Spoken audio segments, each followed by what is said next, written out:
y hoy me amaneció mi esposa enferma, así que... Y hoy de mañana me llamó Alebaum, que está enfermo, así que me pidió si le podía cubrir.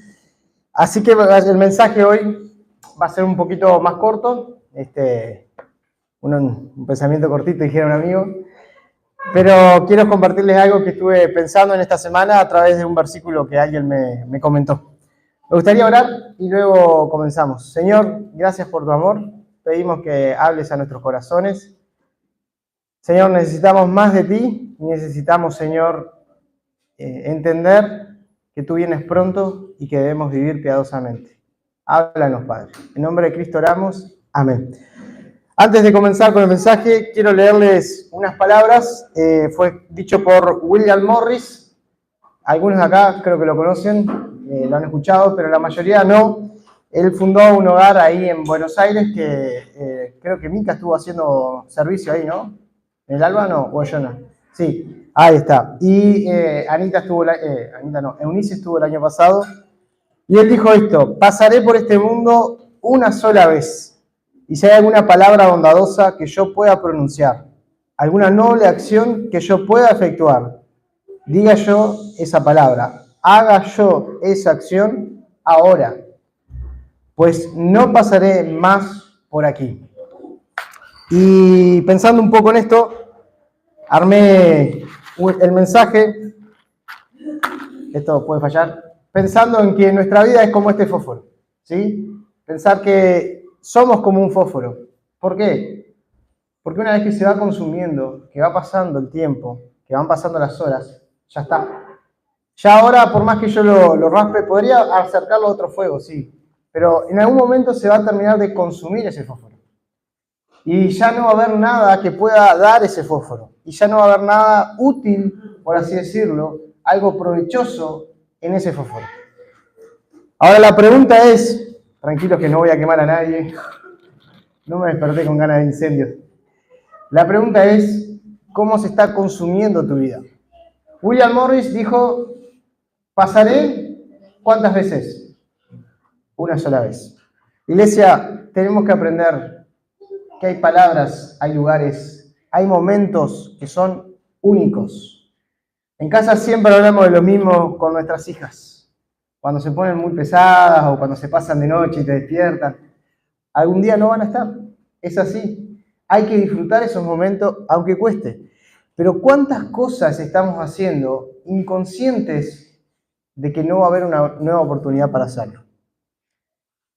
Así como el fósforo se va consumiendo y ya no hay forma de volver atrás, el tiempo se nos va consumiendo y ya no hay forma de volver atrás. No podemos volver atrás, pero podemos aprender de nuestro pasado.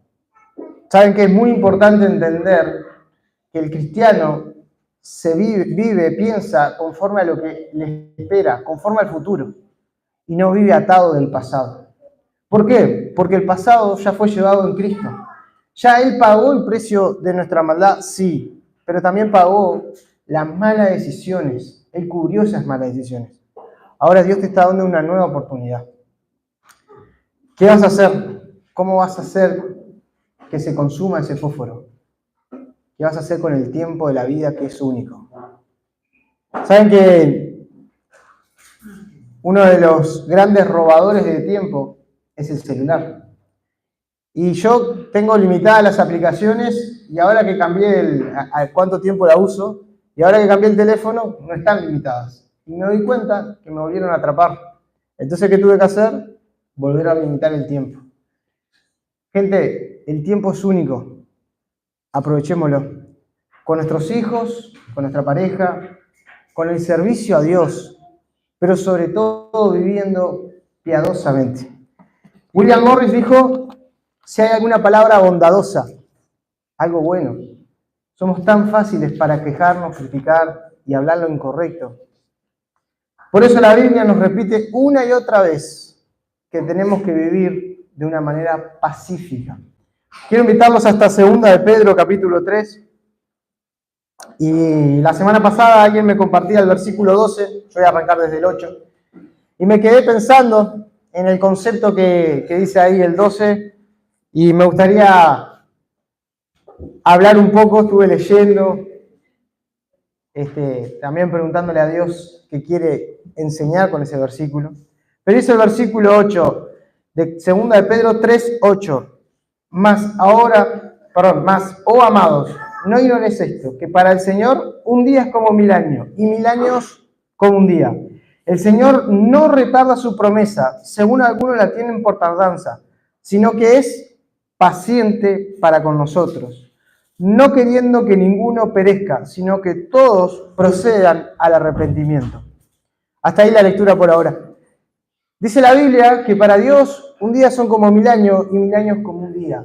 Hablando de que Dios no maneja el tiempo como nosotros. Y cuando el Señor Jesús estaba allí con sus discípulos, dijo, he aquí yo vengo pronto. Ese pronto ya lleva 2000 años casi. Y muchas veces la iglesia no vive con una conciencia de que hoy puede venir el Señor. Muchas veces, iglesia, no pensamos en la venida de Cristo como una realidad, sino como algo que puede llegar a suceder en el futuro. Algo que tal vez en algún... No, hoy puede ser el día. ¿Saben qué? Esto es algo que tenemos que orar y anhelar. Y siempre me acuerdo de esa oración que Rafa un día dijo aquí en el domingo. Que venga el Señor Jesús. ¿Cuántos oramos por eso? ¿Saben por qué no queremos que el Señor venga? Porque creemos que lo que disfrutamos en esta tierra es mejor que la eternidad. Porque creemos que el tiempo acá en esta tierra es más valioso y más disfrutable que el tiempo delante de la presencia de Dios en la eternidad. Otra de las razones por la cual no esperamos, no anhelamos, es porque muchas veces estamos distraídos. Estamos mirando cosas que no hay que mirar. Este sistema, este mundo nos distrae muy fácil y nos hace cambiar los valores muy rápido. Cambiamos la familia, el tiempo con los hijos, por cualquier cosa. El tiempo con mi pareja, por cualquier cosa. Podemos llegar a cambiar el tiempo de criar a nuestros hijos por mirar en Instagram qué está haciendo un chinito o en TikTok. ¿Cuántos tienen TikTok? No voy a preguntar cuántos tienen TikTok. ¿Jonah, tenés TikTok? No, yo tampoco. Pero ¿saben qué? Muchas veces estamos distraídos en esas cosas y no lo que tiene realmente valor. Pero quiero darte esperanza porque la Biblia da esperanza. Dios te quiere ayudar y me quiere ayudar, enseñar a aprovechar los días. Dice allí que el Señor no tarda su promesa de venir a buscarnos. ¿Por qué? ¿Por qué razón? Porque el Señor es bueno y quiere que todos procedan al arrepentimiento. No sé cuántos son salvos, no sé cuántos son hijos de Dios aquí. Me acuerdo cuando era adolescente, siempre en el grupo de jóvenes alguien hablaba y decía, acá hay una línea imaginaria que une a algunos pocos y hay otros que quedan afuera. Y es la línea que traza el Espíritu Santo de Dios, que sabe cuáles son hijos de Dios, quienes realmente han creído en Cristo como Salvador y se han arrepentido de su maldad. Y le han pedido perdón a Cristo, creyendo que la obra de la cruz, donde derramó su sangre, es lo único que puede pagar el precio de la maldad. Y me acuerdo, este líder decía que Dios sí ve quienes han nacido de nuevo. Y cada uno sabe. Pero siempre hacía la misma pregunta. ¿Por qué no sos parte de la familia de Dios? ¿Por qué no te entregas a Cristo hoy? Pídele perdón a Jesús y Él te va a perdonar. Dice allí en el versículo 9 que el Señor es paciente para con nosotros, no queriendo que ninguno perezca, sino que todos procedan al arrepentimiento. Qué interesante, porque el Señor es paciente con los inconversos, sí, pero con su iglesia. El Señor tiene paciencia de que su iglesia se arrepienta. ¿Cómo se va a arrepentir la iglesia? Sí, porque muchas veces hemos dejado el verdadero amor, porque muchas veces estamos muy distraídos en otras cosas, porque muchas veces no amamos a nuestro prójimo como Dios nos manda, porque a veces el rencor y el odio triunfan sobre el perdón que Cristo ha tenido sobre nosotros. Queridos, el Señor te está dando una oportunidad hoy para que vuelvas a sus brazos, para que vuelvas a caminar con Él. Es muy hermoso saber que Dios tiene muchas cosas preparadas para disfrutar, sí, pero es más hermoso saber que Dios quiere caminar con nosotros. quiere estar cada día. Dice el versículo 10, pero el día del Señor vendrá como ladrón en la noche, en el cual los cielos pasarán con gran estruendo, y los elementos ardiendo serán desechados, y la tierra y las obras que hay en ellas se quemarán. Querido, ¿por qué estás luchando? ¿Cuál es tu objetivo de esta tierra?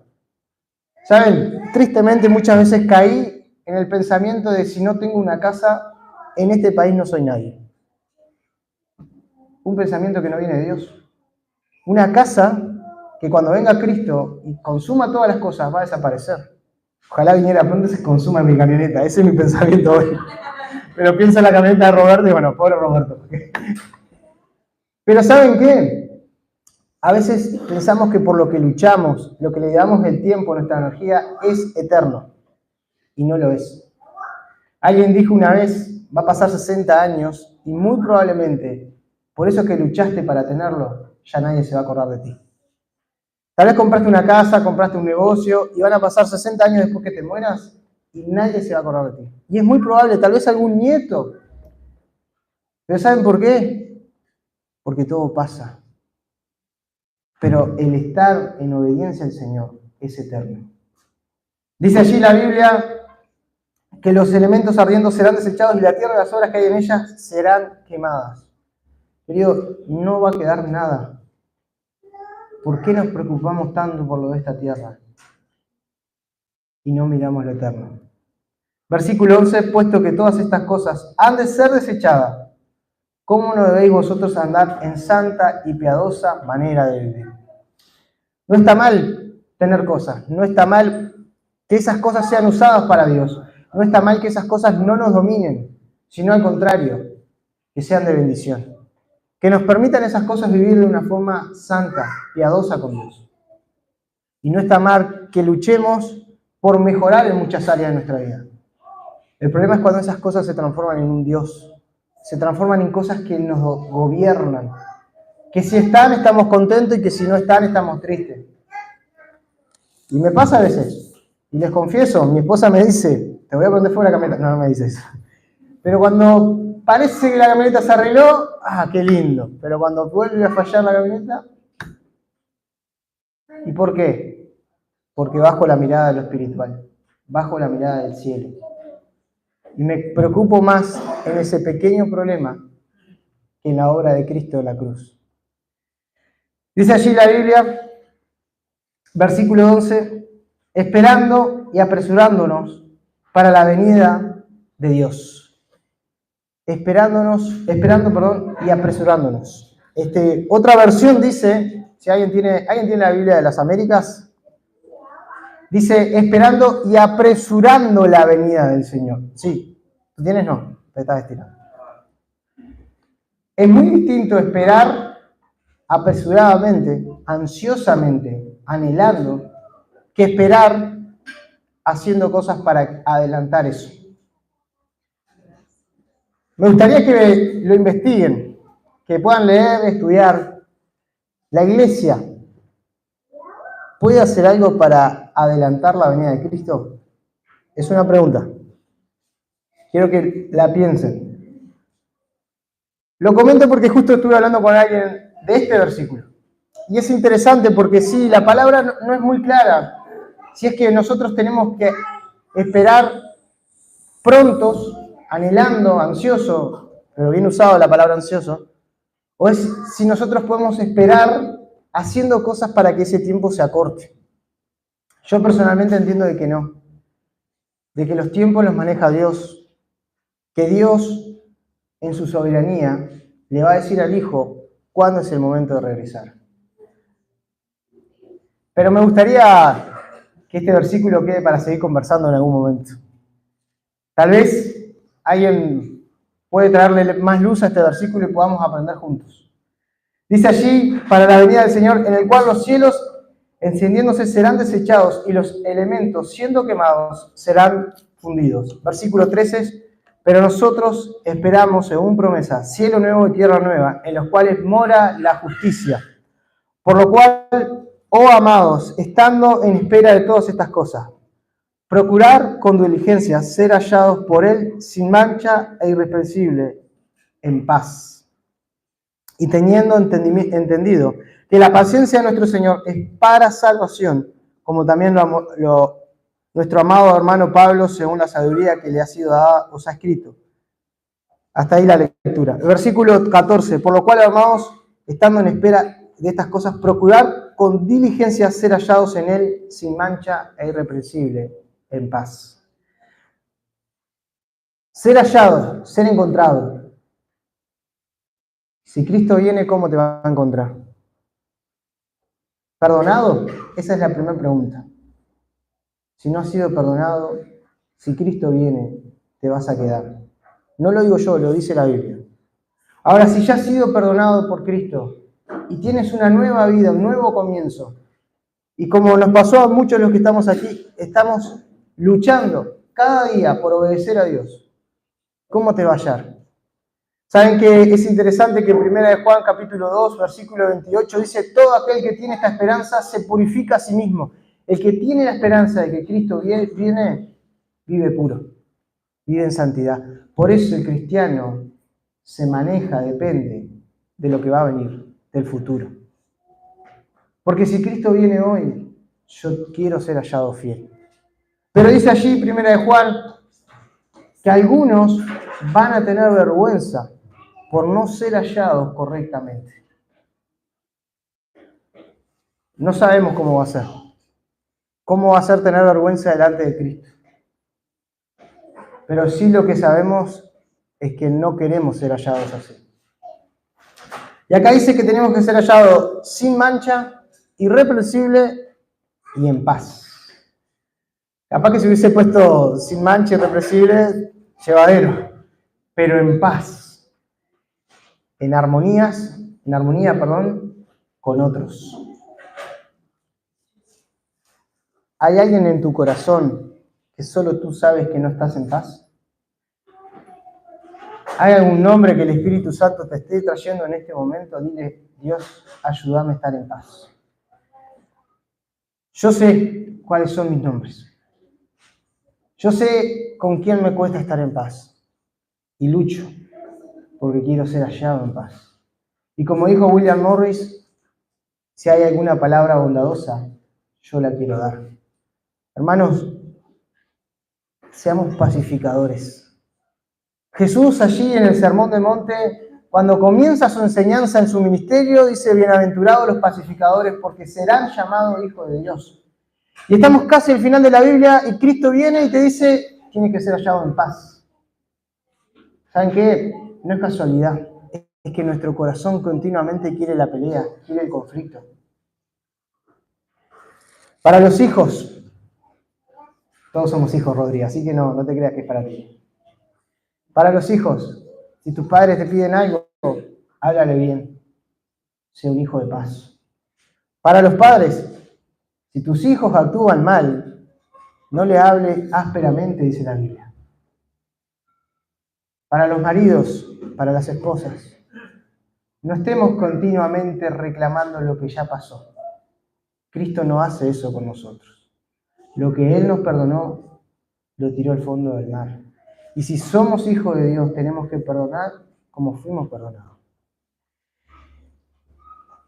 ¿Y es una lucha? Es una lucha. Y que muchas veces fallo, sí, les confieso. A veces se levanta el kiwi de mal humor y ya mira mal y habla mal. Y hay que pedir perdón a Dios y a las personas, porque Dios quiere hijos de paz. Dios quiere personas que estén continuamente generando vínculos de armonía. Una más antes de pasar al siguiente versículo.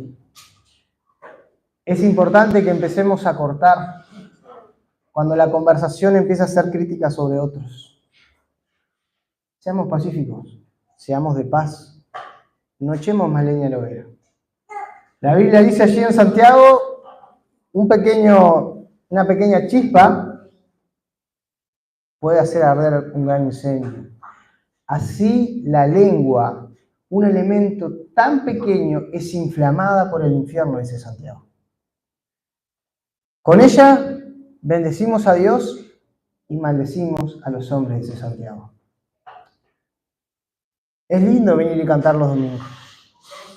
Y Dios quiere eso. Y Dios disfruta eso.